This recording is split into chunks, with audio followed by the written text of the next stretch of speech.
Well, Jared, we always appreciate your time, and this is a tough one. We in Detroit feel like this kind of stuff always happens to us. that there's some record-breaking way or some new rule that somehow, some way, the Lions, quite frankly, get screwed.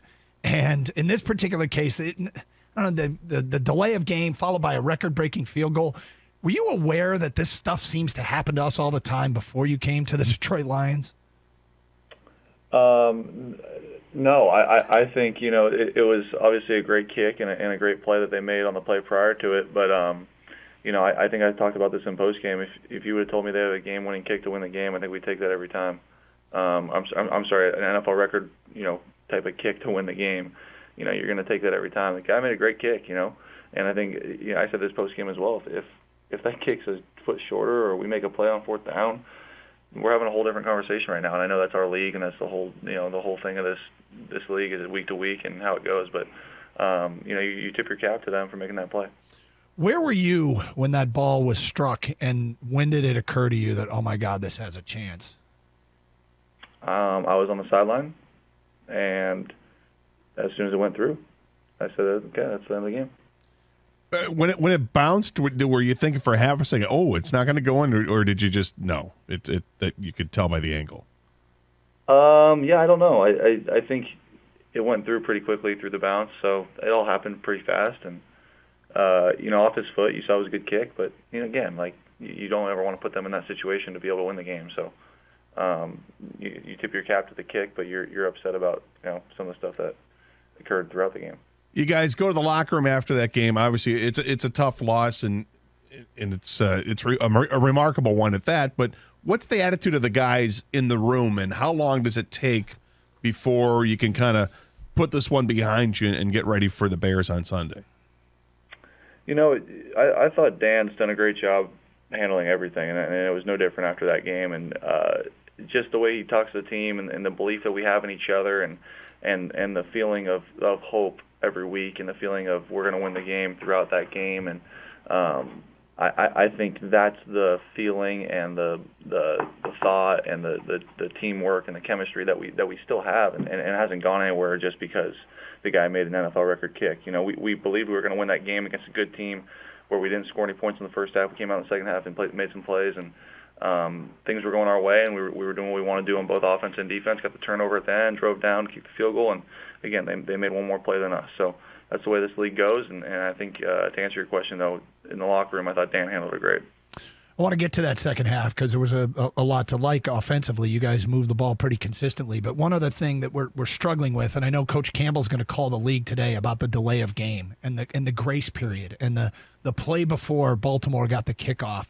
As a quarterback, do you feel like you have, when you're looking at the play clock, do you feel like, hey, I got a grace period? Or are you thinking, no, when that clock hits zero, I better have the ball in my hand. I better have called for the snap. Yeah, it's obviously subjective to the official. I've been in situations where the clock's hit zero and I got the snap off. I've been on the right side and the wrong side of those rules. It's completely up to the official. They see the clock hit zero, then they look to see if the ball snapped, and if it's not, they're supposed to throw the flag. If it is snapped, they let the play roll. So I haven't looked at that play enough, and nor do I really care. What happened. There's plays that are there's calls that are missed every single game all across the league, and there's calls that are made correctly every single game all across the league. So that's not the difference in the game. Can you take us through that? The last possession you guys had, you're driving to get into field goal range. You've got the ball 1st and 10 from the 13 or 14-yard line, and you want to bleed the clock. You want to have them expend their timeouts. But as a quarterback, how much do you want, just as a competitive basis, to keep doing what you were doing, throwing short passes, moving down the field, and get the ball in the end zone, as opposed to maybe just bleeding the clock? Yeah, I don't think we were just trying to bleed the clock. We were trying to get a first down, and by doing that, we could do it while bleeding the clock. But we weren't just saying, oh, hand it off, kick a field goal. No, we were trying to get a first down, and if we had gotten a first down, we would have had really no time left and kicked a field goal to win the game. So we weren't trying to just bleed the clock and kick a field goal. Now had we dropped back and passed it, and we threw an incomplete pass, you guys would be asking me right now, why didn't we run the ball? So. We did what we thought was right in that situation, and ultimately, like I said, they made one more play than us. So you guys going at halftime, as you mentioned earlier, you hadn't scored. What was talked about at half that maybe, we always hear about halftime adjustments. Sometimes those things get overplayed, and sometimes players just go, we just executed better. But was there anything specific that you guys talked about or changed at half that allowed you to score every possession in the second half? Yeah, it was a lot of that execution. We were shooting ourselves in the foot, especially on some of those penalties on offense, and just putting ourselves in bad situations. And I think just internally we kind of changed the way that we went through that second half as far as the way that we wanted to move the ball, whether it was moving me around in the pocket, whether it was screens, just getting the ball into Swift's hands, getting the ball into certain guys' hands to see what they can do with it after the catch. And I thought we did a good job of that. When you look back at the game and see that it looked like Baltimore really paid attention to T.J. Hockenson, wanted to take him out of the game in terms of the game plan, not like injure the guy, but to take him out of your game plan, and maybe that's a blueprint for other defenses to try to game plan against the Lions. Who are you seeing emerging as other options for your team and your offense to show up if Hockenson is taken out?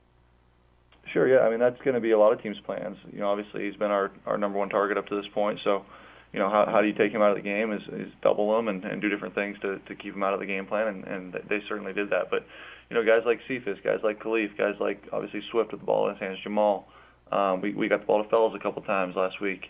It's a handful of guys who have stepped up pretty well, and Trinity Benson and Kadero Hodge, and guys that are continuing to learn what we're doing here and starting to step up. It's been fun to work with them and fun to catch them up to speed and exciting to see where they can go. Can you talk a little bit about specifically what Baltimore did to try and take TJ out of the game?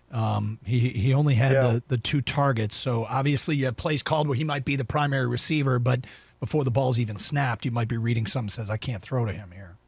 Sure. Well, they doubled him a couple times. I can't specifically remember which plays, but they definitely doubled him a couple times, and then just running different things on defense to kind of eliminate what he's best at.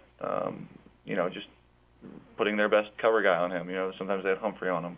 They're just doing different things to mix it up to make it harder for us.